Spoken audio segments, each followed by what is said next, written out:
Ipon tertegun, tiba-tiba ada beberapa ingatan di benaknya. Sehari sebelum bocah kecil itu mengalami kecelakaan, pemilik asli tubuh ini menegurnya dan memintanya untuk secepat mungkin menutup dengan erat penutup kayu di gubuk. Bocah itu bisa mengalami kecelakaan seharusnya dikarenakan berguling turun dari gubuk dan terluka oleh paku. Dan hal-hal ini seharusnya bukanlah hal yang dilakukan bocah itu. Tidak hanya itu, karena orang-orang yang menemaninya kemari ketika menikah sudah diusir keluar, Ipon melampiaskan amarahnya pada orang-orang yang diatur oleh Raja Ronald. Biasanya dia meneriaki dan juga memukul orang-orang di sekitarnya. Bibi Linda juga pernah dilempari gelas olehnya, mengeluarkan begitu banyak darah.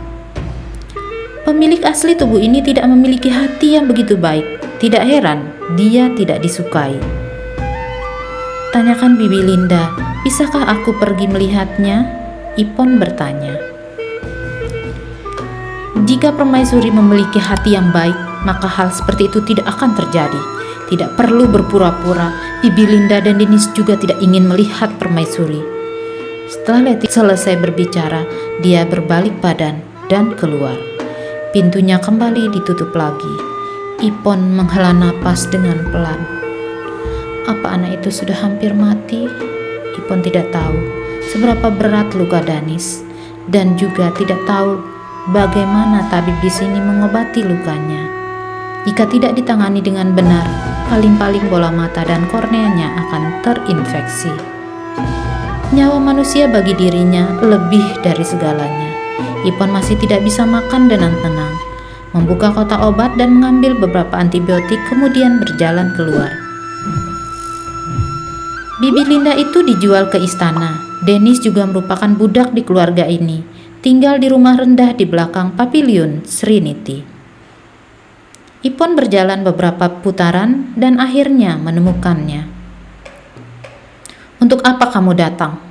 Bibi Linda melihatnya, sepasang matanya yang membengkak dan merah menatap Ipon penuh dengan kebencian. Aku ingin melihat Dennis, kata Ipon. Pergi. Kami tidak mampu menyambutmu di sini. Bibi Linda berkata dengan dingin. Ipon berusaha meminta maaf. Maaf, aku tidak tahu dia akan kecelakaan. Tidak disengaja seperti ini ketika aku memintanya untuk memperbaiki gubuk. Kecelakaan tidak disengaja? Dia baru berusia 9 tahun, hanya bisa melakukan pekerjaan menyapu, tapi kamu menyuruhnya untuk memperbaiki gubuk. Ada orang khusus yang bertugas melakukan pekerjaan perbaikan, tapi kamu tidak memperbolehkan orang lain untuk melakukannya dan malah menyuruhnya melakukannya. Kamu ingin menyulitkannya. Dia baru berusia 9 tahun. Mengapa hatimu begitu kejam?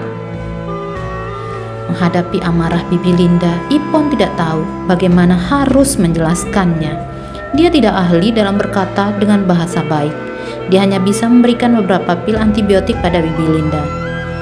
Kamu harus memberinya makan obat ini 3 kali sehari, 2 pil sekali makan.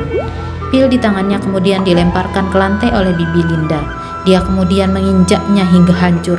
Tidak perlu, permaisuri, tolong kembali saja. Aku tidak ingin memaki orang, ingin memupuk kebajikan untuk cucuku. Ipon melihat obat-obatan yang berubah menjadi bubuk itu. Sangat sedih. Tidak banyak obat antibiotik di kotak obatnya. Lihat wajah Bibi Linda yang marah dan sedih, dia tahu bahwa tidak ada gunanya, jadi dia hanya bisa berbalik dan pergi. Dennis malam itu kritis.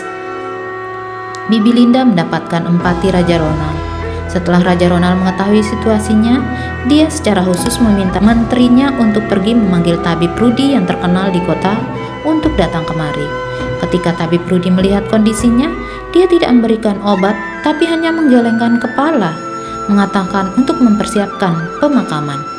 Bibi Linda menangis dengan sangat sedih, menangis hingga terdengar di telinga Ipon. Kemudian Ipon melangkah keluar, menarik Letty yang sedang bergegas pergi ke sana. Apa yang terjadi? Dennis sudah hampir meninggal. Karena panik, Lenny melupakan bahwa dia membenci Ipon, jadi dia langsung mengatakannya. Ipon cemas kembali ke dalam kamar, kemudian membawa kotak obat dan berlari ke sana. Bibi Linda berlutut di lantai dan memohon pada tabib Rudy.